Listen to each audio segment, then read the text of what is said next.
প্রত্যেক বছরের মতো এবছরও সিউড়ির ১ নম্বর ব্লকের অন্তর্গত নগুড়ি গ্রামে ব্রহ্মদৈত্যের মেলা উপলক্ষে সেখানে রাজনৈতিক দলের স্টল করা হয়েছে।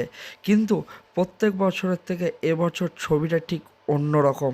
সেখানে তো অন্যান্য বছর ৩টি রাজনৈতিক দলের স্টল করা হয়, সেখানে বিজেপি, তৃণমূল ও সিপিআইএমের।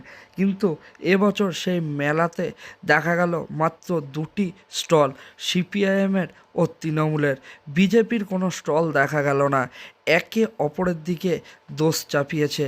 তৃণমূলের পক্ষ থেকে অভিযোগ তোলা হয়েছে যে তারা গরিব মানুষের জন্য একাধিক যে কথা দিয়েছিল কেন্দ্র সরকার, তা একটাও পূরণ করতে পারেনি। পাশাপাশি বিভিন্ন রকম প্রকল্পগুলি বন্ধ করে দিয়েছে, সেই কারণে তারা মেলাতে স্টল লাগাতে পারেনি।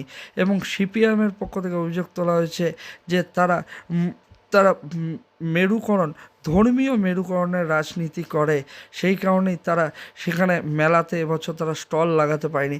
এমনই একাধিক অভিযোগ তোলা হয়েছে তৃণমূল ও সিপিআইএমের পক্ষ থেকে।